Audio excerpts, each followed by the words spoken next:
The Xylos, a civilization whose very existence revolved around elegant symmetry and serene tranquility, had made a profound error in judgment.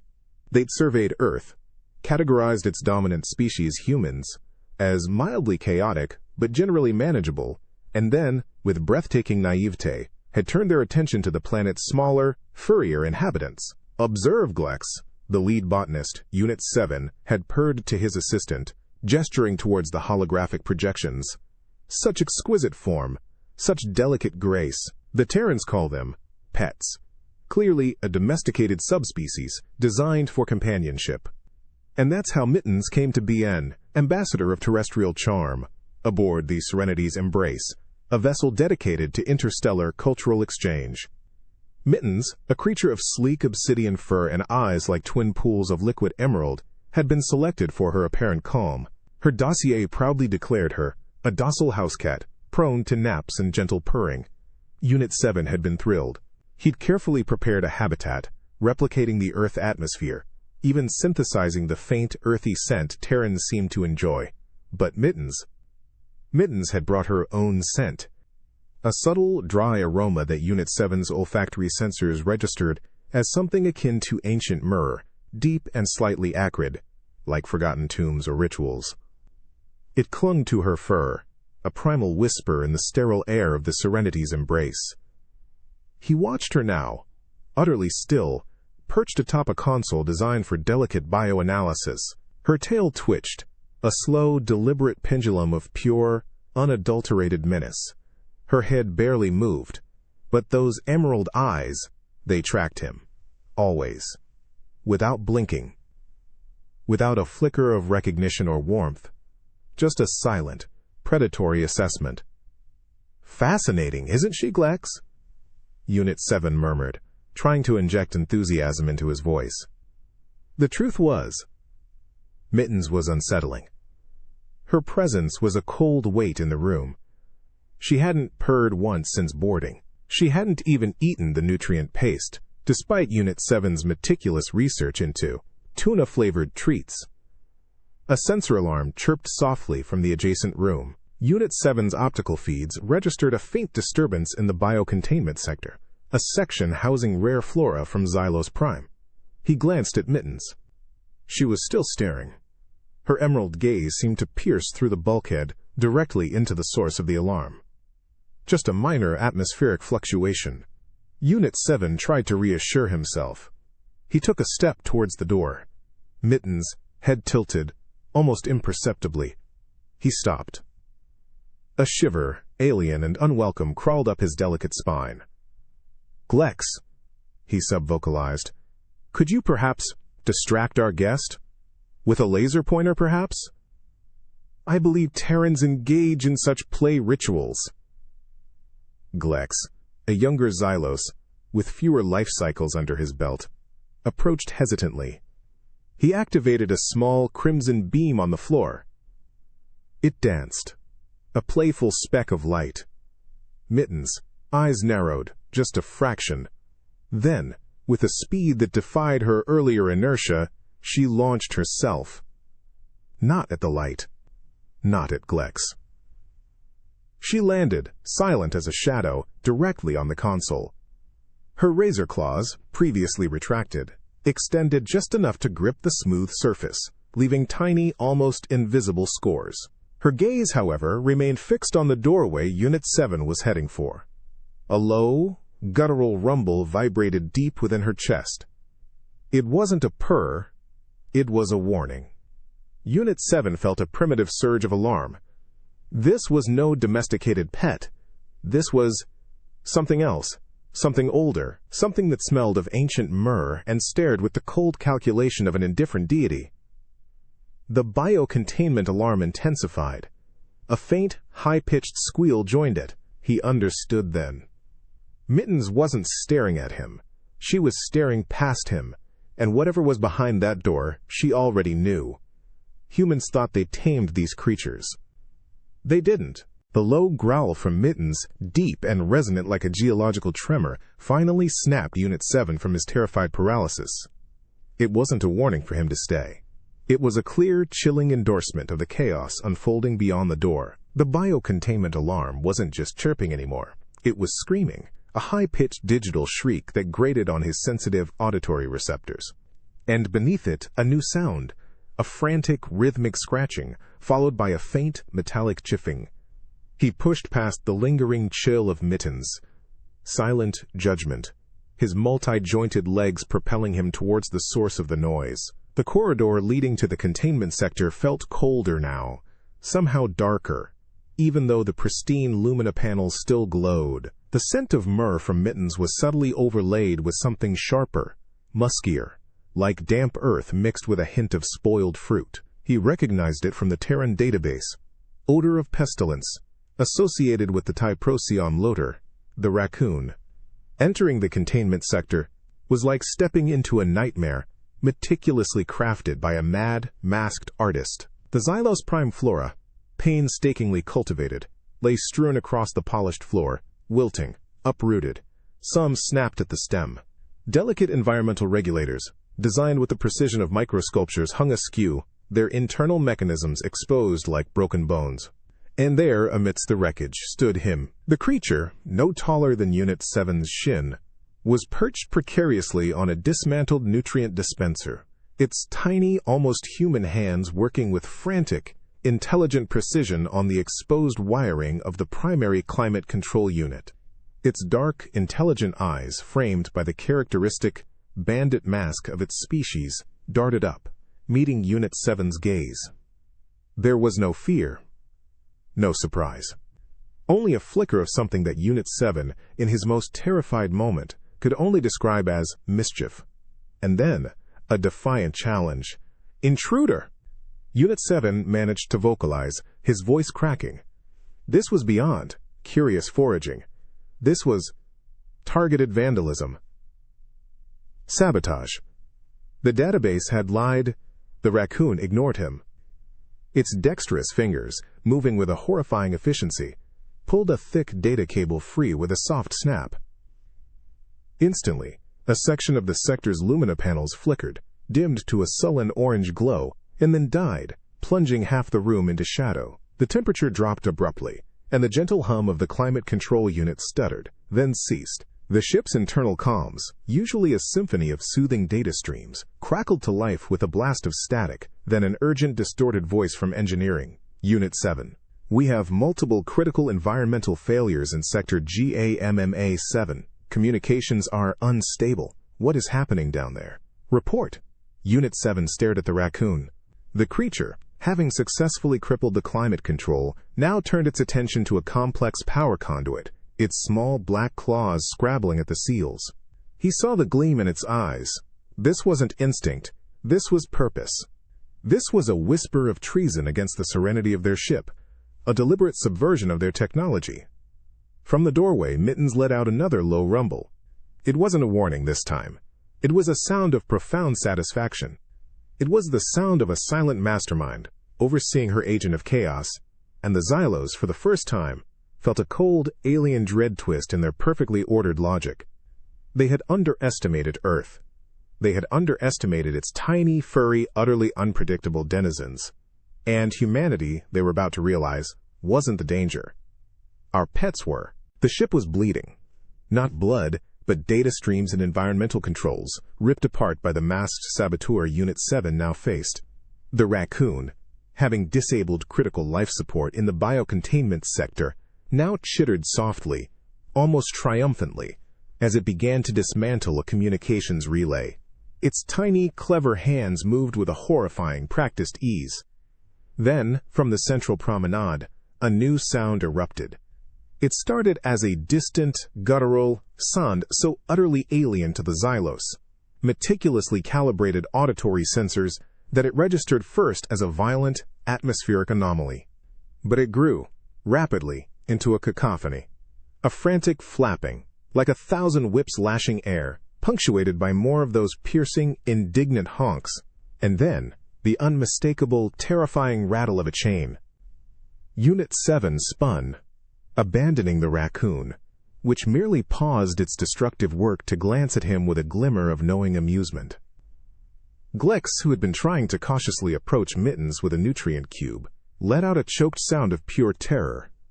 Mittens, still perched on her console, gave a single, slow blink. The scent of myrrh seemed to deepen, laced now with something sharp and metallic, like ozone. "What in the void is that?" Gleck stammered, his optical sensors flickering with distress. They got their answer in a flash of white and a blur of furious motion. Down the main thoroughfare, designed for stately diplomatic processions, came an unstoppable force. A creature of stark white plumage, its neck, an impossibly long serpentine weapon, its orange beak, a battering ram of pure, unadulterated rage. It was the Terran goose, designated Anser domestica, selected for its charming waddle and serene waterfowl demeanor. The chain, a heavy-duty restraint meant for securing diplomatic transport, was indeed rattling, because the goose was dragging half of it, a broken clasp dangling from one powerful webbed foot as it charged. Its eyes, small and black, held no trace of serenity, only a burning, primal fury. The promenade, usually so pristine, was already a mess. Ornamental planters lay toppled, scattering exotic xylos flora. Holographic displays flickered erratically where the goose had apparently charged through them. And everywhere, clinging to the polished decks, was a faint, musky odor that Unit 7's database, in its limited and frankly erroneous understanding, identified as the smell of wet fur. It wasn't fur, of course. It was just wet, and wild, and furious. A junior Xylos aide, attempting to deploy a sonic repeller, let out a high-pitched shriek as the goose veered, wings outstretched, and launched itself at him. The aide, a being of delicate sensibilities, didn't even stand a chance. He was knocked clean off his multi-jointed feet, tumbling backwards as the goose's powerful wings buffeted him. "Contain it!" Unit 7 shrieked, his composure shattered. "For the void's sake, contain it!" But how do you contain a pure, unadulterated feathered whirlwind of avian malice? This wasn't a sabotage operation like the Raccoons. This was primal, chaotic aggression. The goose honked again, a sound that vibrated through Unit 7's very bones, and began pecking furiously at the fallen aide, who curled into a terrified ball, whimpering. The silence from Mittens was deafening. Her gaze, still fixed on the unfolding chaos, seemed to exude a cold satisfaction. Humanity, they had thought, was the species to be wary of. How wrong they were. The true terror, the true unpredictability, the sheer, unrelenting stubbornness of life resided not in the humans themselves, but in the creatures they shared their homes with, and that simple, terrifying truth was dawning on the Xylos with every honk, every rattle, every chaotic feather-lashing moment. The chaos spiraled. The goose, a feathered, honking whirlwind of pure avian fury, had routed the Xylos security detail in the central promenade. Its enraged squawks echoed through the ship's corridors, a terrifying counterpoint to the intermittent snaps and flickers from the biocontainment sector, where the Raccoon continued its systematic dismantling of critical systems. The once pristine Serenity's embrace was rapidly descending into an alien house of horrors. Unit 7, still reeling from the sheer audacity of the Raccoon's sabotage, listened to the frantic reports over the comms. Power fluctuations. Atmospheric instability. Water conduits breached in sector ALPHA9, and always the horrifying, indignant ohm-conk of the goose. Panic, a sensation utterly foreign to the Xylos, began to claw at his perfectly rational mind. He remembered Mittens, the cat, the ambassador of terrestrial charm. She was still in the main observation deck, perched on the console. Unit 7's logical processors, despite the encroaching terror, still sought patterns, solutions. If they could at least secure the least overtly aggressive specimen, perhaps they could begin to re-establish control. He moved cautiously back towards the observation deck. The corridor was now lit sporadically, the Raccoon's handiwork, casting long, dancing shadows. The scent of ancient myrrh, previously subtle, was now distinct, almost cloying. It emanated from the observation deck, a silent, chilling beacon. As he entered, The faint, emergency glow strips revealed Mittens. She hadn't moved from her perch. Her obsidian fur seemed to absorb the meager light, making her almost invisible against the dark console. Only her eyes, those twin emerald pools, shone with an unnerving intensity. They were fixed, not on Unit 7, but on a small, delicate data slate that had fallen from his grasp during his earlier flight from the Raccoon. It lay just a few paces from her, glowing softly.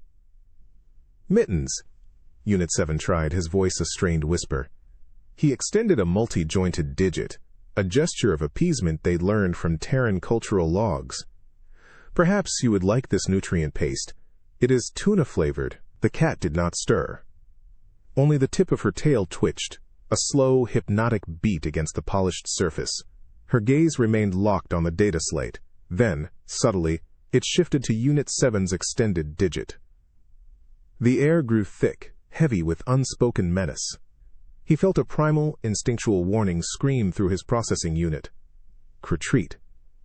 Danger. But the Xylos were beings of logic, not instinct. He needed that data slate. It contained crucial diagnostic protocols.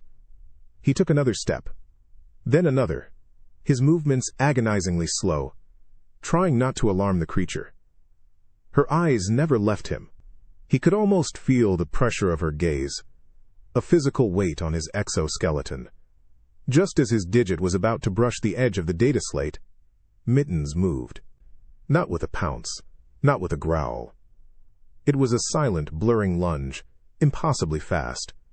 A flash of white teeth. A searing, agonizing bite that clamped down on his extended digit. There was no warning snarl, no hiss, just the sudden, shocking pressure, the piercing of his dermal plating, and a jolt of pure, unadulterated pain that made his vision swim. He screamed, a high-pitched, involuntary sound of pure terror, and yanked his hand back. Mittens released him, just as suddenly as she had struck, landing back on the console with silent grace. The data slate lay forgotten. His digit throbbed, a thin line of iridescent Xylos ichor welling from the puncture wounds. He looked at the cat. She was already grooming her paw, licking at a stray droplet of his ichor, her eyes still those cold emerald chips. She had claimed her territory. She had issued her warning. And she had done it in the dim, flickering light, a bite in the dark that was far more terrifying than the Goose's overt rampage or the Raccoon's cunning sabotage. The Serenity's Embrace was a ship built for peace, for observation, for the quiet dance of scientific discovery. Now, it was a battleground, its immaculate corridors echoing with the sounds of despair and primal aggression.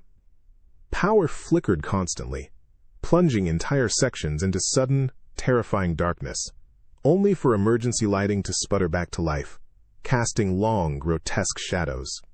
Alarms blared, overlapping with the frantic, distorted reports from engineers battling systems failures, and, always, the mocking chitter of the Raccoon from deep within the ship's guts. Unit 7, still nursing the puncture wounds on his digit, stood on the main bridge, watching the ship's schematics bleed red. Critical atmospheric processors. Navigation subsystems. Even the primary comms array was intermittently offline, probably thanks to the masked saboteur. But the Raccoon, cunning as it was, wasn't the most immediate visceral threat. That honor belonged to the pure, unadulterated rage of the Goose. "It has breached Sector DELTA-5, a frantic Xylos communications officer shrieked, his optical sensors wide with terror. "It disabled the sonic repellers. It's moving towards the habitation pods." Habitation pods, where the Xylos rested, where their young often played. Unit 7 felt a cold dread clamp around his biocore. This was no longer about cultural exchange. This was survival. "Dispatch security drones," Unit 7 commanded, his voice trembling despite his efforts to project authority. "Deploy stasis nets, anything!" But the drones, sleek and silent, were designed for reconnaissance, not combat against a creature of pure, irrational fury. The goose, Ngokerax answer domestica, seemed to possess an unholy immunity to their pacification attempts. Suddenly, a new sound ripped through the bridge's manufactured calm. It was a rhythmic, heavy creak like straining metal, followed by the muffled thuds of impact. Then, a sharp, metallic clang. On the main view screen, a feed from Corridor Gamma 3 snapped into focus. Two Xylos security officers clad in hastily donned heavy-duty protective plating, their gauntlets, were attempting to corner the goose. The plating, meant for minor environmental hazards, creaked under every sudden movement. The goose, a terrifying blur of white, was cornered near a junction. Its long neck was coiled, its orange beak snapping like a vice. One of the Xylos guards, its gauntlet, arm outstretched, attempted to deploy a containment field. The field shimmered, pulsed, then died. More raccoon handiwork. With an enraged conch that vibrated through the ship's bulkheads, the goose lunged. It wasn't a scientific attack. It was a pure, brutal assault. Its wings, surprisingly powerful, beat against the Xylos guard's plated torso with stunning force. The guard staggered, the creak of their gauntlet armor groaning under the repeated blows. Then, the goose drove its beak, not at the armor, but at the exposed, more vulnerable joints. A piercing cry tore through the comms. The guard recoiled, clutching their articulated knee joint, their multi-jointed legs collapsing beneath them. The goose, seemingly emboldened, began a relentless pecking assault on the fallen Xylos, its honks echoing like a battle drum. Unit 7 watched, helpless, as the second guard tried to intervene, only to be met with the same feathered savagery. This wasn't a pet. This wasn't an animal. This was a force of nature, untamed and utterly merciless, ripping through their advanced technology and their fragile peace with equal, terrifying ease. And somewhere, in the observation deck, UNIT-7 knew Mittens was watching, silent, judging. The Xylos were starting to understand. Their scientific theories, their logical calculations, their serene diplomacy, none of it mattered in the face of pure, unbridled chaos. And that chaos, they were quickly learning, was synonymous with Earth's pets. The Serenity's embrace was no longer serene. It was a cacophony of failing systems, a symphony of destruction orchestrated by creatures the Xylos had deemed cute. The main view screen on the bridge, usually a pristine window to the cosmos, now flickered, showing fragmented data and static bursts. The goose, Answer Domestica, had not just routed the security detail, it had chased them from their posts, leaving critical junctions unguarded. Now the ship shuddered, not from atmospheric disturbances, but from internal, structural stresses. "Main power conduit destabilized in engineering," a panicked voice shrieked over the comms, barely audible over a fresh surge of static. "Sector GAMMA-7 atmospheric regulators offline. We have ice forming on the ventral plates." That was the Raccoon. Its calculated sabotage was far more insidious than the goose's open warfare.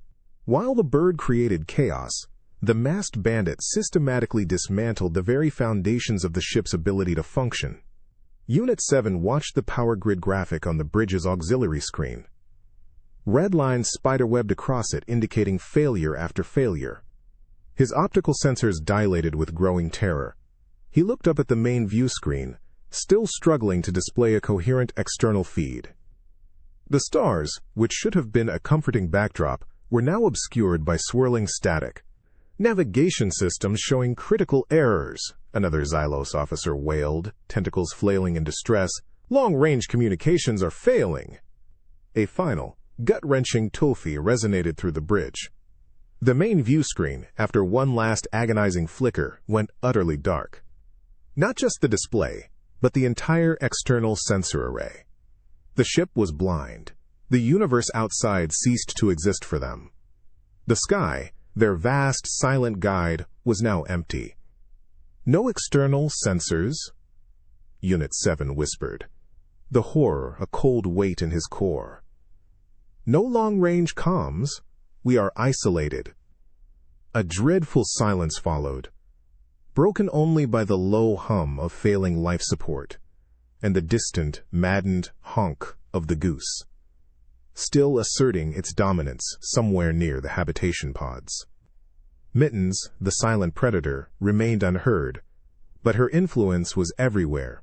The calculated disruption, the utter lack of fear or control. The Xylos had prided themselves on their logical superiority, their scientific advancement. They had traveled light years, studied countless species, built a civilization of unparalleled order. And now, they were adrift in the void, their ship crippled, their crew terrified, all by a handful of creatures Earthlings called pets. No grand alien invasion, no existential cosmic threat, just a fluffy cat, a masked trash panda, and a perpetually angry waterfowl. The realization hit Unit 7 with the force of a meteoroid impact. Humanity wasn't the monster in the dark. Humanity just knew the monsters, and, inexplicably, lived amongst them. The Xylos were completely, utterly outmatched. They needed help. And there was only one species deranged enough to understand this particular brand of chaos. They needed the humans. The Serenity's embrace was no longer a vessel of quiet scientific exploration. It was a dying beast, groaning under the relentless assault from within. Alarms, once precise and informative, now blended into a ceaseless symphony of dread. The ship's internal lights, already damaged by the Raccoons' insidious handiwork, flickered with increasing frequency, plunging corridors into disorienting shadow before sputtering back to a dim, sickly glow. Every shudder of the hull, every faint hiss from a ruptured conduit sounded like a death rattle. Unit 7, still on the bridge, gripped the edge of a console, his multi-jointed digits trembling. The ship's main systems map glowed a virulent crimson, a testament to the systematic destruction wrought by the creatures they had so foolishly, so naively called pets. Long-range communications remained inert.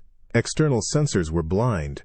They were a lost dart in the cosmic ocean, and the true horror was knowing the assassins were still aboard, working from the inside out. He heard it then, a sound that burrowed directly into his auditory receptors, chilling him more than any blaring alarm. A persistent, rhythmic scratching. It wasn't loud, not like the goose's furious honking, which still echoed from distant sectors. This was intimate. Insidious. It was the sound of something small, sharp, and utterly determined, working its way through the ship's vital organs. The scratching was accompanied by a faint, almost delicate gnawing, punctuated by tiny metallic clinks. The Raccoon. "Report!" Unit 7 barked, his voice strained. "What is that sound?" "Origin point." A navigation officer, his normally vibrant optical sensors dimmed with fatigue, pointed a trembling digit at a subdeck schematic.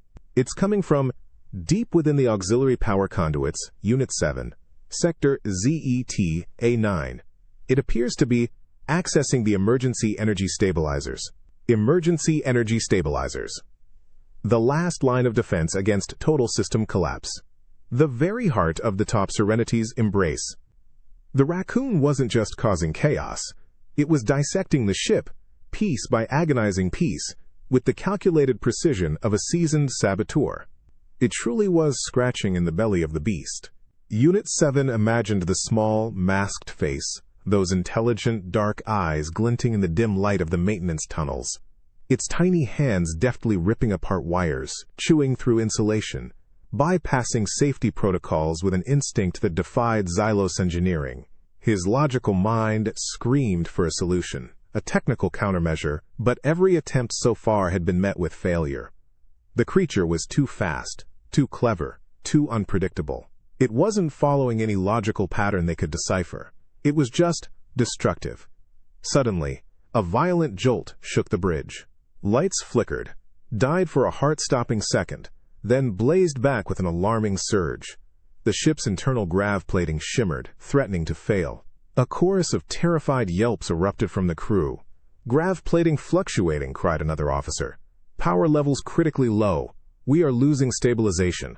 The scratching sound intensified, now joined by a series of sharp, protesting snaps. The Raccoon had succeeded. It had bypassed the emergency stabilizers, sending a surge through the already damaged power grid. The ship groaned, a deeper, more profound sound of suffering. Unit 7 felt the subtle shift in gravity, his multi-jointed legs working harder to maintain balance. This was it. They were losing control. Rapidly, they had brought these creatures aboard, thinking them harmless, adorable companions. Instead, they were facing a trio of biological weapons, each more terrifyingly effective in its own way. The raccoon was the stealth operative, the saboteur. The goose was the berserker, the shock trooper. And the cat. The cat was the cold, calculating strategist, overseeing their downfall with silent emerald eyes. The very air inside the Serenity's embrace had turned hostile. What was once a pristine, climate-controlled environment now carried a biting chill that seeped into Unit 7's biocore, making his multi-jointed limbs stiff. The ship groaned and shuddered around him, a dying leviathan in the silent void, each tremor a testament to the relentless, unseen forces tearing it apart from within. The diagnostic readouts on the bridge flickered wildly, a kaleidoscope of red warnings. While the crew moved with a slow, almost jerky apprehension, their optical sensors dimmed with fear and the unfamiliar cold. This was the fever, a systemic collapse that chilled their logic even as it froze their physical forms. Atmospheric processors failing in Sector BETA-7. A Xylos engineer rasped, his voice raw. Temperature drop approaching critical levels. Carbon scrubbers, intermittent. Unit 7 watched the auxiliary displays. The simulated thermal map of the ship pulsed with unnatural blues and greens, indicating zones where the very air was growing thin, toxic, and frigid. He shivered, a reflex he hadn't known his species possessed. This wasn't just equipment failure, it was an attack on their very biology, a slow, methodical poison. And the architect of this specific horror, he knew, was the masked saboteur, the rat. From the ship's maintenance conduits, a new sound began to filter through the failing comms. A persistent, almost cheerful chittering, followed by the unmistakable scrape of small claws on metal. The raccoon wasn't just destroying, it was exploring. It was moving deeper, exploiting every vulnerability, a miniature, furred engineer of destruction. "It's targeting life support conduits directly now," another Xylos exclaimed, pointing a trembling digit at a sub-deck schematic that showed a new series of red lines spreading like a virulent disease. "The oxygen recycling manifold. It's attempting to sever the primary flow regulators." Unit 7 felt a spike of pure, unadulterated panic. Severing the primary oxygen flow would render entire sections uninhabitable within cycles. This wasn't random vandalism. It was a deliberate, intelligent act designed to cripple and suffocate. The creature, the pet, understood vulnerabilities in a way no Xylos scientist had predicted. It was adapting, learning, evolving its destructive tactics. It was terrifyingly effective. "We need to isolate it." Unit 7 barked, though the words felt hollow in the chilling air. "Deploy sonic deterrents, thermal barriers, anything." But the tools designed for minor pest control or environmental containment were useless. The Raccoon, DH Procyon loader, simply bypassed them, gnawing through conduits, scrambling sensors, and even redirecting low-power energy currents to short-circuit any nascent containment fields. It moved through the ship's intricate underbelly like a shadow, a whisper of destruction.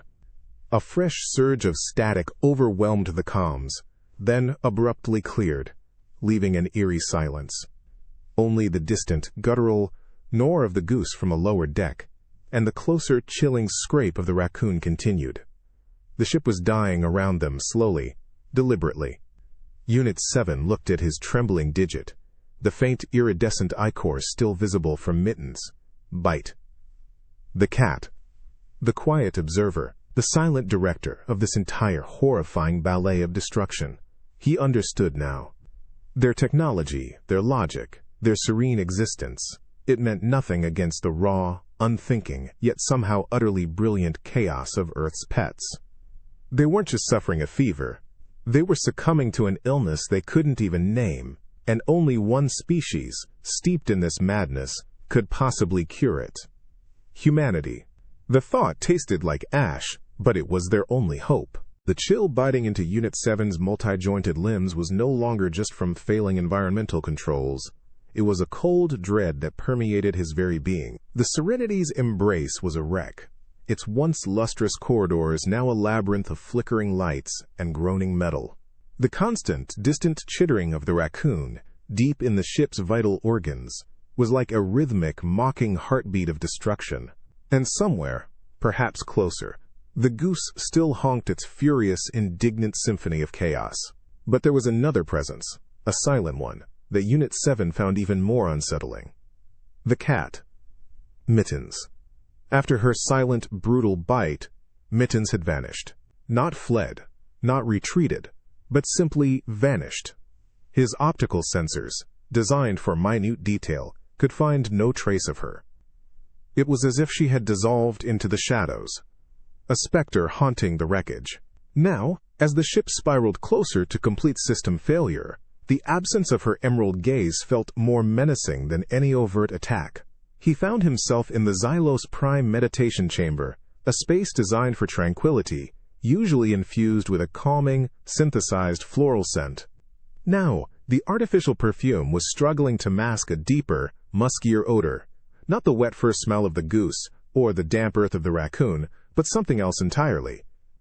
It was a faint, dry scent, like dust and old spices, that elusive hint of myrrh, now sharper, almost metallic, with an undercurrent of something undeniably feral. The ghost of the jungle in a perfumed room. The chamber's lumina panels were dying, casting long, dancing shadows that seemed to coil and writhe in the corners of his vision. Every creak of the hull, every whisper of air from a failing vent, sounded like a predator moving. Unit 7 felt his primary optical sensors straining, trying to pierce the gloom, to catch any flicker of movement, any glint of those terrifying emerald eyes. A Xylos maintenance drone, a small, wheeled unit designed for minor repairs, trundled past a data screen, its single optical sensor scanning the floor. Suddenly, it froze. Its internal microphone picked up a faint scrape, like sandpaper on metal, directly behind a holographic display of a serene Xylos landscape. "What is it?" Unit 7 subvocalized, his voice tight. The drone's sensor zoomed in, its diagnostic processors struggling against the ship's failing power grid. Then, a single black paw, impossibly delicate, impossibly silent, extended from behind the display. Its claws, long and needle-sharp, slowly, deliberately, raked down the polished data screen, leaving thin, white gouges across the serene landscape. It was a territorial mark, a declaration.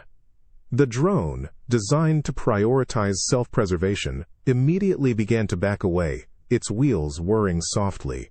But it was too late. From the shadows, Mittens emerged. Not in a pounce, but with a fluid, terrifying grace, like liquid night pouring into the dim light. She landed silently, directly on top of the drone, her full weight settling on its delicate housing. There was no sound from Mittens, no snarl, only the soft, sickening crunch of the drone's casing as she settled, her emerald eyes fixing on Unit 7 with an unnerving, calculating intensity. The drone gave a single, high-pitched sosta whine as its internal systems buckled, then went silent.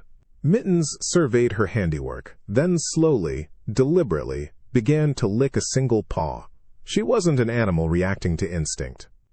She was a silent, intelligent force, a tiny, sleek harbinger of chaos. She was not a pet. She was a ghost of the jungle, brought into their perfumed sanctuary, and she was dismantling their world with a cold, terrifying efficiency.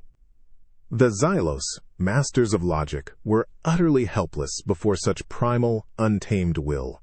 And they knew, with a certainty that chilled them to their biocores, that only humanity understood how to deal with the true, terrifying nature of these creatures. The Serenity's embrace was not merely failing, it was actively self-destructing, a symphony of creaking metal, sparking conduits, and the rising icy wind of dying atmosphere.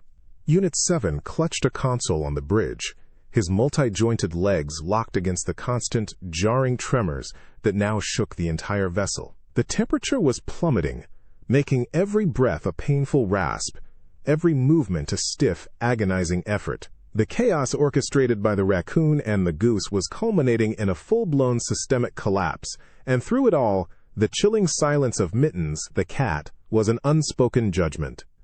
Grav plating failing in sector GAMMA4, a Xylos engineer shrieked, his voice distorted by static. Hull integrity compromised near the ventral airlocks. We're losing containment. The bridge crew, usually paragons of serene efficiency, were now huddled, shivering, their optical sensors wide with primal fear. The ship's diagnostic displays were a blinding, pulsating field of crimson, each flash marking another critical system spiraling into ruin.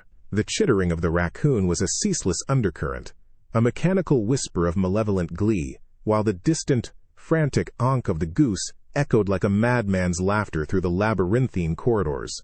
Unit 7 looked at the central display, still struggling to project a hazy image of their trajectory. They were adrift, blind, and dying. He felt the cold seeping into his very biocore, a terror born not of cosmic dread, but of pathetic, avoidable error. His gaze fell upon the Scent of Tranquility pedestal, a ceremonial fixture near the main console. Upon it rested the vessel of harmonious intent, a priceless Xylos artifact, a delicate vase of spun light crystal that pulsed with a soft, inner luminescence, filled with the sacred waters of Xylos Prime. It was meant to symbolize their peaceful diplomatic mission, their gentle embrace of new cultures. Just then, a violent lurch shook the entire bridge. The ship groaned. A sound like a tortured beast. The floor plates buckled, and with a sickening, slow tilt, the pedestal shifted. The vessel of harmonious intent, the symbol of all their pristine ideals, slid.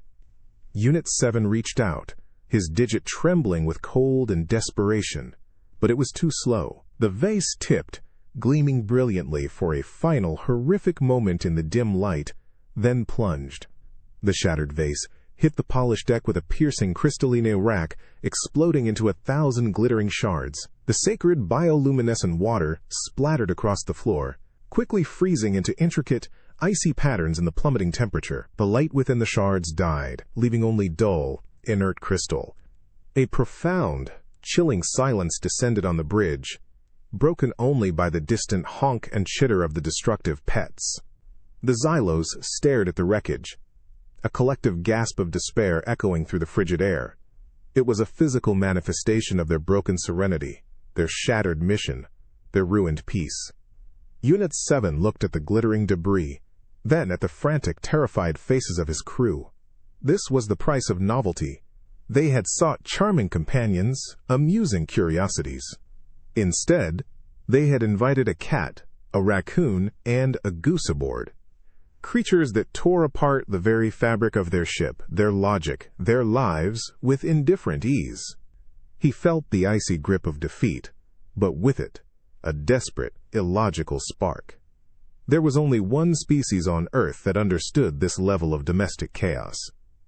The humans. They had to contact them. It was a humiliating admission of utter failure, a desperate plea to the mildly chaotic species they had once deemed so beneath them. But their lives depended on it. The Serenity's embrace was a tomb ship, adrift and dying, its elegant lines now twisted into a monument to Xylos folly. The cold, a bitter, invading enemy, seeped into every crevice, chilling Unit 7 to his biocore. Power was sporadic, failing without warning, plunging entire sections into absolute, suffocating darkness before dim emergency glow strips flickered back to life, painting grotesque, dancing shadows on the walls. The relentless chittering of the raccoon still echoed from the ship's vital organs, a cruel lullaby of destruction, and the goose's furious conch was now just a muffled, maddened thrum, somewhere deep in the crippled vessel. But it was the silence that truly terrified UNIT 7. The silence of Mittens. She was everywhere and nowhere. Her scent, the dry, ancient myrrh, was a phantom presence, stronger in some places, fading in others, a trail that led to nothing but shadows.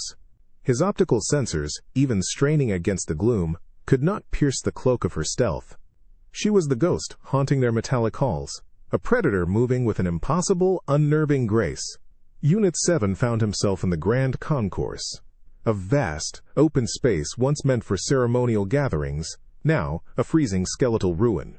Ornamental trees, sculpted from precious xylose alloys, lay toppled, their polished surfaces scarred. The floor, once a pristine expanse of variegated jade, now glistened with a thin, treacherous layer of ice, a testament to the failing atmospheric regulators. He moved cautiously, his multi-jointed legs crunching softly on frozen debris, the sound unnaturally loud in the pervasive quiet. He felt exposed, utterly vulnerable. Every shadow seemed to hold her. Every flicker of dying light made his optical sensors twitch, convinced they'd caught a glimpse of obsidian fur, of twin emerald eyes, and then he heard it. A whisper. A sound so delicate, so impossibly soft, it was almost imperceptible over the groan of the dying ship. The whisper of paws on polished jade. It came from ahead, just past a shattered data obelisk. Not a heavy tread, not a clumsy thud, but a feather-light movement, a mere suggestion of contact against the icy, reflective surface. Unit 7 froze, his biocore seizing with a terror far more primal than any logical fear of systems failure. This wasn't chaos. This was calculated hunting. His optical sensors zoomed in, straining. He saw nothing, just the flickering light playing tricks. But the sound came again, a bit closer, a fleeting scrape of unseen claws. She was there, hunting. Not him, not directly, but perhaps the smaller utility drones, the emergency repair bots that still trundled through the deeper recesses of the ship. Or perhaps she was simply stalking. Stalking for the sheer, silent pleasure of it. He thought of the bite, the unexpected, brutal precision of it. He thought of her silent, unblinking stare. This creature, a tiny, furred assassin, was the embodiment of everything the Xylos were not. Illogical, untamed, utterly devoid of mercy or predictable pattern. Her menace was not in brute force, but in absolute, terrifying control. Another soft whisper of pause. Closer. He could almost feel the cold pressure of her emerald gaze. The Xylos, for all their advancement, had no defense against such a perfectly evolved predator. They were scientists, diplomats, engineers. Not hunters. They couldn't even see her. How could they fight what they couldn't even grasp? They were lost. Utterly, chillingly lost, in a ship of their own making, now a silent, icy playground for the true, untamed terrors of Earth. They needed humanity. Before the silent hunter claimed them all, the ship was a tomb, not just of Xylos ideals, but of any hope for a peaceful journey. Unit 7 stood alone on the bridge, the icy bite of failing environmental systems making his every joint ache. The power grid pulsed a sickly amber, barely holding on, an anemic heart in a dying beast. Long-range communications, after agonizing cycles of rerouting through compromised subsystems, had managed to punch out one, garbled, desperate plea towards the distant blue-green marble they had so naively observed. Earth. We require assistance, UNIT-7 had transmitted, his voice barely a whisper against the static, the humiliating words tasting like ash in his oral cavity. From Terrans. Regarding indigenous faunal units, they are uncontrollable. The response, predictably, was silence. Or perhaps, the message hadn't even reached its intended recipients. It barely mattered. They were adrift, a ghost ship in the cosmic ocean, and the ghosts aboard were furry, feathered, and utterly furious. The piercing cold was the most immediate enemy now, making his optical sensors swim with frosty condensation. He pressed his multi-jointed digit against a flickering console, trying to coax one last diagnostic from the failing systems. The ship groaned, a deep, resonant sound of metal under impossible stress. The faint chittering of the Raccoon, still somewhere in the depths, felt less like sabotage now, and more like a ceaseless, nervous energy. A creature desperately trying to break free, to escape the confines of the dying vessel. The Goose, Answer Domestica, was also quiet now, its furious honks replaced by the sporadic thud of a heavy body against a bulkhead, a restless pacing born of instinctual imprisonment. Unit 7 looked at the ship's schematics, the once elegant blueprint now a chaotic mess of dead zones and critical failures. He knew, with a certainty that chilled him more than the plummeting temperature, that the creatures weren't acting out of malice, not truly. They were acting out of a fundamental, uncontrollable longing. A longing for the vast, open world beyond these cold, metallic walls. The raccoon craved the dark earth, the rustle of leaves, the thrilling scent of garbage bins. It was systematically dismantling the ship, not for destruction's sake, but because it sought an exit, a weak point, a way out. It was trying to break free. The goose, that feathered whirlwind of rage, wanted open skies, a shimmering pond, the feel of tall grasses against its webbed feet. Its relentless attacks, its furious honks, were the cries of a creature suffocating in containment, desperate to reclaim its boundless domain. Its fury was a pure, unadulterated primal scream against its cage. And Mittens. The cat. Unit 7 hadn't seen her in cycles, but her presence was a palpable, unseen weight. The dry, feral scent of myrrh, now mixed with the metallic tang of freezing air, seemed to linger everywhere, a silent testament to her dominion. He imagined her, a black shadow patrolling the icy corridors, her emerald eyes reflecting the dead glow of emergency lights. What did she long for? The thrill of the hunt, the sun-dappled window, the soft grass beneath her paws. She was a hunter, and a ship, no matter how vast, was ultimately just a very large, very restrictive cage. Her silent destruction was not malice, but a quiet, profound defiance against all boundaries. The Xylos had built a civilization of order, of containment, of serene control. They had looked at Earth and seen a species that lived with such wildness, not above it. Humans, they now realized, truly understood the profound, unstoppable longing for the world beyond the walls. They understood the untamed heart. They lived with it, learned from it, sometimes fought it, but never truly eradicated it. It was a messy, chaotic existence that the Xylos had once pitied. Now it was their only hope. The Serenity's embrace was not merely crippled. It was experiencing a profound, systemic death. Unit 7 clutched the console on the bridge, his multi-jointed fingers numb with cold, his biocore aching with a deep, existential dread. The ship shuddered, groaned, and whimpered around him, a dying leviathan succumbing to internal wounds. The lights were a sporadic, mocking dance of amber and black, casting skeletal shadows that seemed to mock their once pristine ideals. No new chittering from the raccoon, no fresh honks from the goose, only the deep, resonant creak of metal stressed to its breaking point, and the absolute, suffocating silence of Mittens the cat, who was now just a myth, a ghost. Their desperate, garbled plea to Earth had vanished into the cosmic static. They were alone. Unit 7 watched the external sensors, or what was left of them. A faint, distant blue-green shimmer, barely a pixel, was Earth. Their home. A world they had once studied with detached scientific curiosity, cataloging its mildly chaotic, dominant species and its charming, harmless fauna. Now that distant orb was a beacon of desperate, illogical hope. He thought of the data files they had collected. Terabytes of information on Terran culture, their art, their music, their bizarre social rituals, and their pets. The Answer domestica, the Procyon loader, the Felis catus. Cute, harmless, companion species. The lies screamed in his head louder than any alarm. He saw the holographic projection of a Terran farm from their database. It pulsed dimly on a failing screen. Animals everywhere. The large, pink, grunting mammals, the pigs. They lived in structures the Terrans called sties.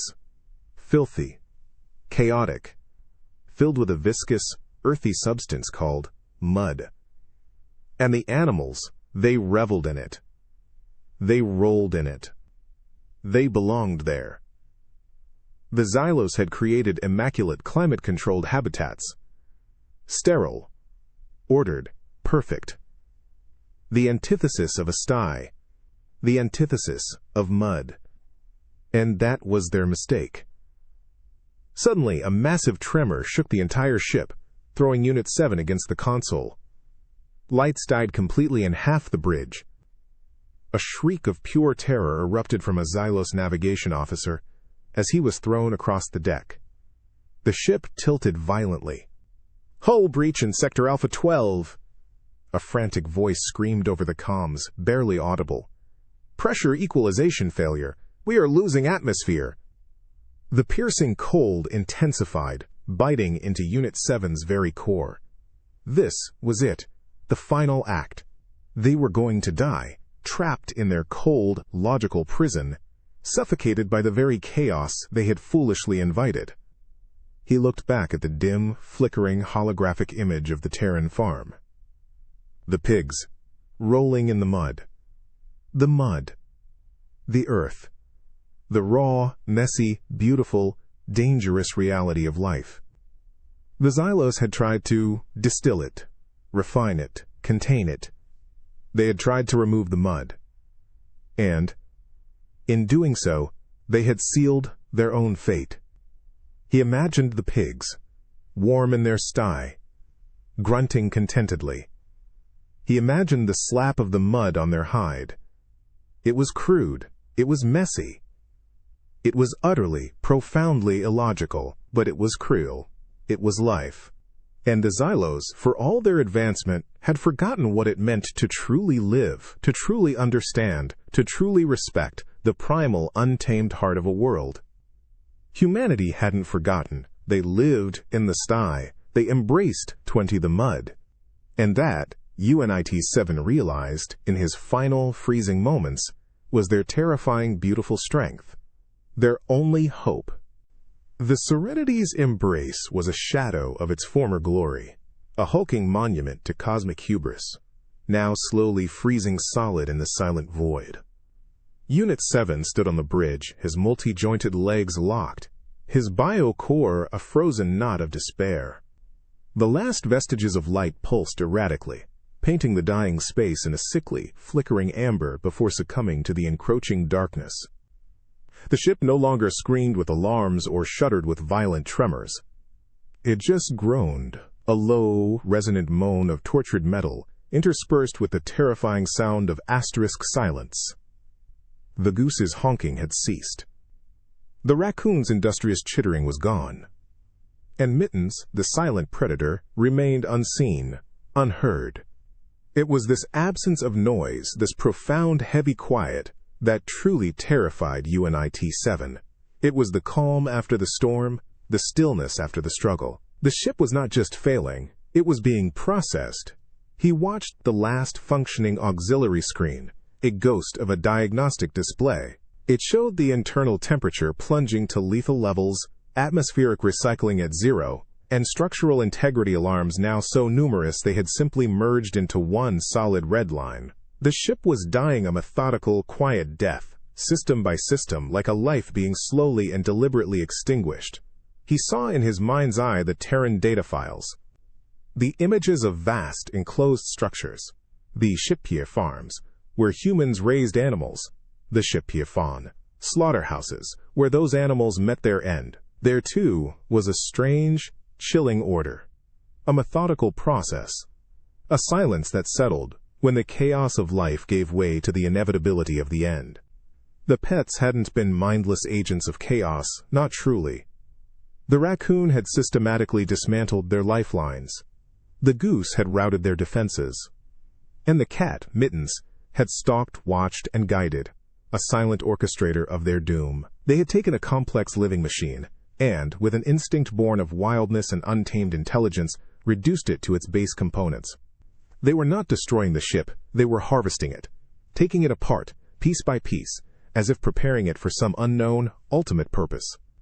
A final, deep shudder racked the bridge, a sound that vibrated through Unit 7's very bones. The last amber glow flickered, then died. Absolute darkness descended, thick and suffocating, the cold bit deeper, an unbearable, paralyzing sting. He could no longer see his own multi-jointed hand in front of him. He could only feel the relentless chill, taste the metallic tang of dying air, and hear the slow, inevitable creak of the ship, settling into its final frozen slumber. This was the silence, the profound, chilling quiet of the slaughterhouse, where the frantic life gave way to an ordered, absolute end. Humans understood this silence. They understood the grim, practical reality of ending a life, of controlling a wildness they had once embraced. They understood the cycles, the brutal pragmatism. They knew when to fight, when to nurture, and when to simply manage the inevitable. The Xylos, with all their advanced logic and serene ideals, had no defense against it. They had invited life aboard, beautiful and wild, and had been systematically, methodically, quietly processed by it. And in that ultimate crushing silence, UNIT-7 understood a final, chilling truth. Humanity wasn't just living with chaos. They were masters of it. And that, in the brutal cosmic theater, made them terrifying beyond measure. The Serenity's embrace was a monument to Xylos' hubris, now a freezing, silent hulk drifting in the cosmic void. Unit 7 clung to a console on the bridge, his multi-jointed limbs stiff with cold, his biocore a frozen lump of despair.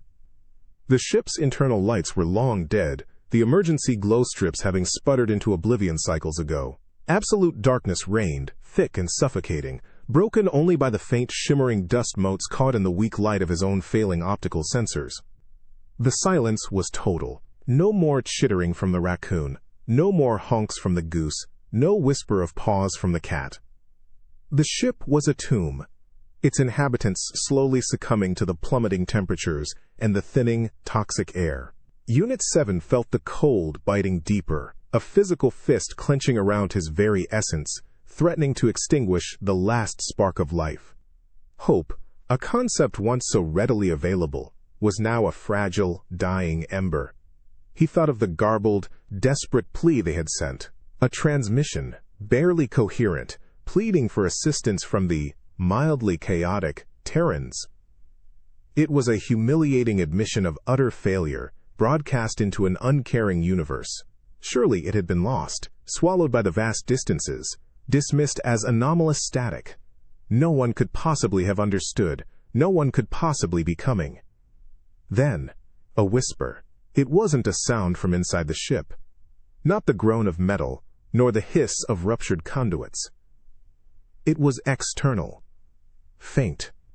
So impossibly faint, UNIT-7 almost dismissed it as a product of his dying processors, a desperate hallucination born of oxygen deprivation.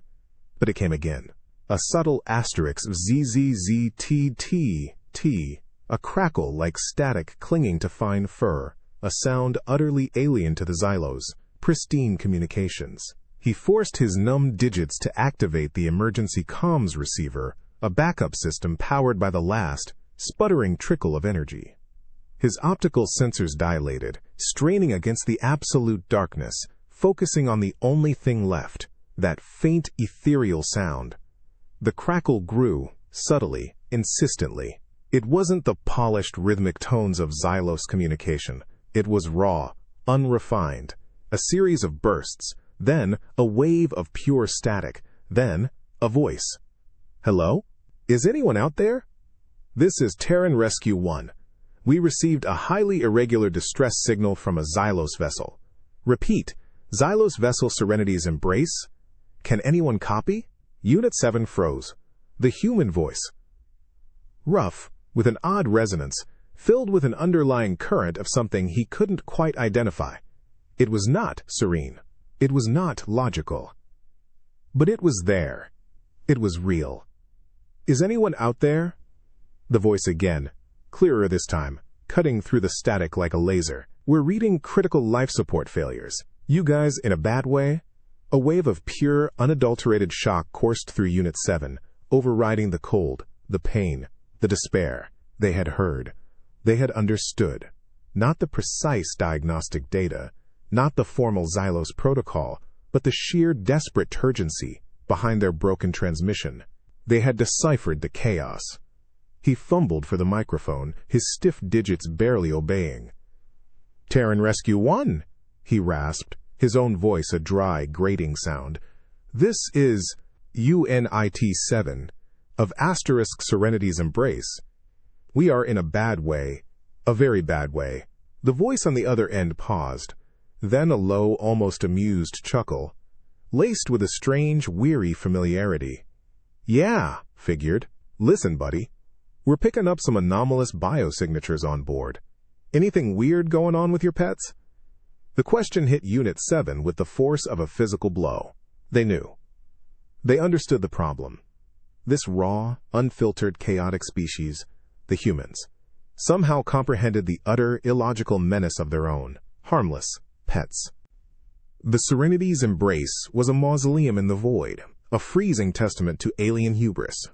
Unit 7, his biocore barely functioning, huddled amidst the frozen consoles, the last vestiges of life flickering within him. Darkness had consumed the ship, thick and absolute, broken only by the sporadic, desperate glow of his optical sensors. The silence was profound, heavy, the calm before the ultimate, icy embrace of death. His last coherent thought was of the garbled human voice, a distant promise in the cosmic night. It felt like an eternity ago. Then, a jolt. Not a system failure, but a powerful taunt that resonated through the crippled hull. Another, then the hiss of an external airlock engaging, a sound of purposeful entry, not destructive breach. A sliver of light, warm and incandescent, pierced the darkness from a newly opened aperture on the main docking port. 3 figures emerged, their forms bulky and indistinct in the sudden glare. Humans. Not the elegant, graceful Xylos Unit 7 was accustomed to, but stocky, bipedal beings encased in utilitarian environmental suits, their movements surprisingly agile for their build. They carried strange non-Xylos tools, blunt-nosed projectile launchers, woven mesh traps, and a large insulated cooler. "All right, Xylos." A gruff, muffled voice crackled over Unit 7's emergency comms, the sound shockingly loud in the silence. Terran Rescue 1 reporting in. "You guys look like you had a hell of a party. Anyone alive on the bridge?" Unit 7 croaked a reply, his voice a dry rasp. "UNIT-7, we are barely functioning." "Yeah, we can see that," the human responded, a faint clank, echoing as they stepped onto the icy jade floor. "Thermal scans show your main heat exchanger is toast, and the atmosphere's thin. Hang tight, we'll get you warm. But first." The human paused, and Unit 7 could almost feel a weary grin in their voice. "Let's talk about your roommates." One of the humans, moving with surprising speed, veered off towards the habitation sector, a beam of light from their suit-mounted lamp dancing ahead. Unit 7 heard a sudden, furious onku, closer than it had been in cycles. Then, a sharp, almost guttural shout from the human. "Gotcha, you feathered terror. Come on then, you overgrown chicken." There was a flurry of motion, a frantic flapping, and a series of frustrated squawks. Not a fight of delicate technology against primal rage, but a direct, brutal confrontation. The human didn't deploy sonic repellers. They simply moved, a blur of practiced, almost aggressive competence. A few moments later, a victorious, slightly breathless grunt. Goose secured, found him trying to nest in the emergency comms console. Little jerk ripped out half the wiring. Next, the sound of determined footsteps heading deeper into the ship's guts. "Raccoons in auxiliary power, right?" the leader asked. "Thought so. Little masked menace. Probably trying to hotwire a warp core for a joyride." Another human disappeared into a maintenance shaft. Soon there was the metallic clang of a trap, a furious chittering, and then a triumphant call. "Got him! Lured him with a granola bar. They fall for it every time." Then the lead human turned towards UNIT-7. "All right, that leaves the cat. Where's Mittens?" Unit 7 could only point a trembling digit towards the observation deck. The human nodded, a strange glint in their eyes. They took a small, dark object from their utility belt. "Okay, Mittens, let's dance." He watched, mesmerized, as the human entered the observation deck. There was no struggle, no frantic chase. Just a low, almost soothing, click, click, click sound. It was the sound of a plastic lid being peeled from a small, soft container. A new scent, unfamiliar to Xylos biosensors, but undeniably pungent, wafted through the air. Tuna, UNIT-7 remembered. A single, soft come-in ow echoed from the darkness. A warrior's song wasn't always a battle cry. The Serenity's embrace was a frozen tomb, a silent monument to Xylos overconfidence. now stirring with a strange, new energy. Unit 7, his multi-jointed limbs stiff with cold and shock, watched the bulky human figures move through the bridge. The last embers of the Xylos' pristine, logical world had long died, replaced by a biting cold and a pervasive, suffocating darkness. Yet in this desolate landscape of dying systems and shattered ideals, the humans radiated an unsettling, raw competence.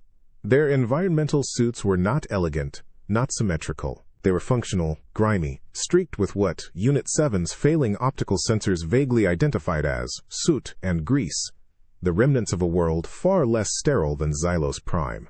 Their headlamps cut brutal, stark paths through the gloom, illuminating chunks of frozen, crystallized air that drifted lazily through the cabin. The air, though still thin and metallic, was beginning to warm almost imperceptibly as human portable thermal units whirred to life. "All right, Captain Unit 7. The lead human, designated.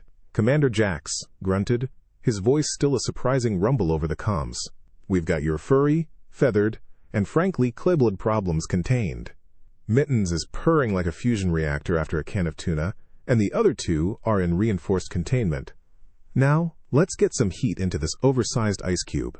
Another human, smaller but equally robust, approached UNIT-7. She carried a thick, woven blanket of Terran design, its surface rough and unfamiliar, smelling faintly of synthetic fibers and something else, something warm and earthy, like dry leaves. Unit 7 flinched as she extended it, a gesture of unexpected, almost intimate concern. "Here, buddy," she said, her voice softer than Jax's but still carrying that peculiar human resonance. "You look like a popsicle. Get this around you." He hesitated. The Xylos did not use such crude, insulative coverings. Their bodies maintained perfect thermal equilibrium. But his own internal readings screamed for warmth. His joints ached. His dermal plating felt brittle. With a profound, almost shameful longing, he accepted the blanket. The rough fabric, a stark contrast to the shattered crystal and cold metal that surrounded him, felt surprisingly comforting. It was a tangible, immediate warmth, a physical balm in this world of frigid despair. It was the touch of silk in a world of coal dust, a shocking, unexpected softness amidst the harsh, gritty reality of their near demise. As another human began to expertly bypass a collapsed power conduit with what appeared to be crude, multi-purpose tools and a coil of brightly colored, insulated wire, UNIT-7 watched. There was no serene logic in their movements, no elegant precision. It was brute force, practical improvisation, a willingness to get dirty that the Xylos had long abandoned. Yet, it was working. Sparks flew, a shower of raw, uncontrolled energy, but the flickering amber lights on the bridge pulsed brighter, stronger. "We'll have auxiliary power restored in a jiffy," the human tinkering with the conduit yelled, a smear of grease on their environmental suit's visor. "Just gotta bypass the primary safeties. Don't worry, it's mostly fine." Unit 7 watched, bundled in his rough, warm blanket as the humans worked.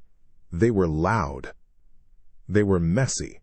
They were utterly, terrifyingly un-Xylos. But in this dying ship, in this world of coal dust and despair, their sheer, unyielding pragmatism, their willingness to confront chaos head-on, felt like the purest, softest silk. They weren't just fixing the ship.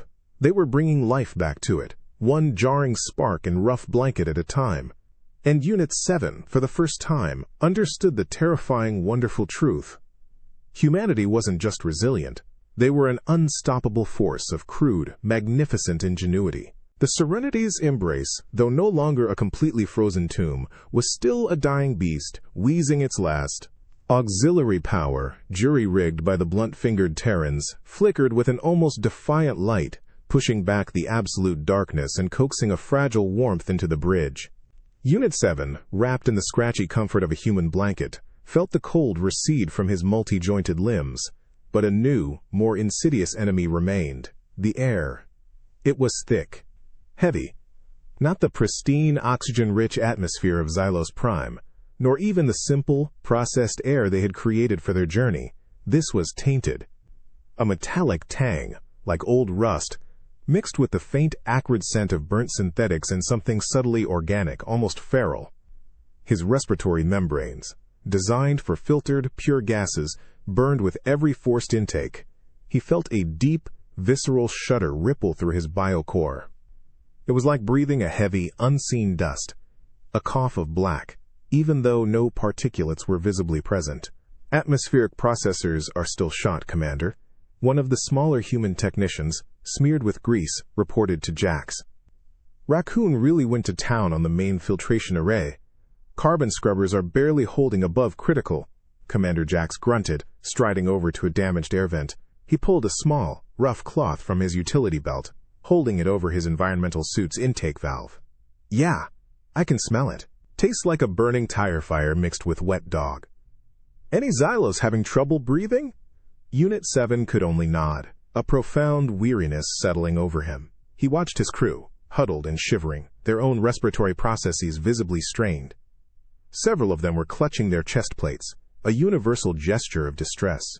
Each breath was a conscious effort, a laborious trembling breath. Their elegant forms, usually so fluid, were now stiff, their movements slow and uncertain, their vibrant optical sensors dull with oxygen deprivation. We have several crew members exhibiting severe respiratory distress, Unit 7 rasped, the words catching in his own throat. Our biosystems are not equipped for this level of atmospheric degradation. Jax knelt, pulling a heavy-duty portable air scrubber from a supply kit. It was bulky, unrefined, but hummed with a powerful, unmistakable efficiency. Yeah, figured. This isn't just about the filters, Captain. Looks like some of your internal ventilation conduits got fried too, probably by the masked bandit trying to short out the power grid. Smells like he actually succeeded in burning through some insulation. He pointed to a small, almost invisible scorch mark near a vent. That's your cough of black, right there. Burning plastic and ionized carbon. Nasty stuff. The human technician began wrestling with the air scrubber, connecting it to the damaged vent. Sparks flew again, crude but effective.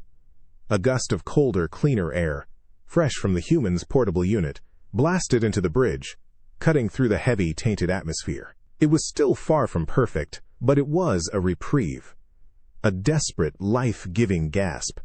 Unit 7 watched them. These loud, messy, utterly illogical beings. They moved with a purpose, a brutal, almost cheerful pragmatism, directly confronting the insidious poison that was suffocating his people. They didn't mourn the shattered elegance. They just fixed the problem. He took a deep, still trembling breath and felt a tiny sliver of that choking blackness recede. Humanity, he realized, wasn't just resilient in body.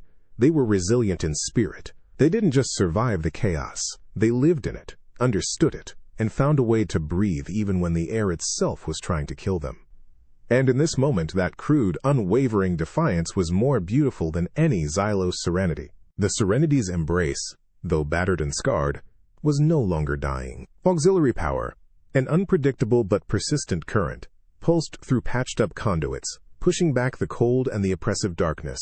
Unit 7, still wrapped in the rough human blanket, felt the fragile warmth slowly seep into his biocore. The metallic tang in the air had lessened, replaced by the faint, earthy scent of human environmental suits and something else, a strange, musky odor that was undeniably, terrifyingly animal. Commander Jax, a whirlwind of practical competence, now stood on the bridge, reviewing diagnostic readouts with a critical eye. His crew, moving with an easy familiarity, worked to secure damaged systems, their voices a constant, low rumble over the comms. But the true quiet, the profound stillness that had settled over the ship, was thanks to the humans' strange mastery over the three agents of chaos. Good news, Captain, Jax grunted, turning to UNIT-7. We've got your ambassadors of terrestrial charm in their new quarters. He gestured towards a schematic of the cargo bay, where 3 makeshift containment units now glowed green. Goose is in a repurposed cargo net, still honking but mostly just frustrated. Raccoon's in a reinforced cage, already working on the lock, but that one's old school, might hold for a bit. And Mittens? She's in the med bay, purring on a heating pad, demanding more tuna. Unit 7 could only stare, the sheer, illogical ease with which these creatures had been subdued, not by elegant force fields or sonic repellers, but by nets, cages, and food, You contained them, Unit 7 rasped, the words feeling utterly insufficient. With such rudimentary methods. Jax chuckled, a low, earthy sound. Rudimentary, maybe. Effective? Absolutely. You guys thought they were just cute, right? Harmless little companions? He shook his head, a gesture of weary, almost affectionate exasperation. These aren't just pets, Unit 7. Not in the way you mean it. These are a spectrum. He led Unit 7 to a temporary viewing portal that had been rigged into the cargo bay. Inside, the three creatures were visible. The goose, Anser domestica, was pacing furiously within its net, still honking.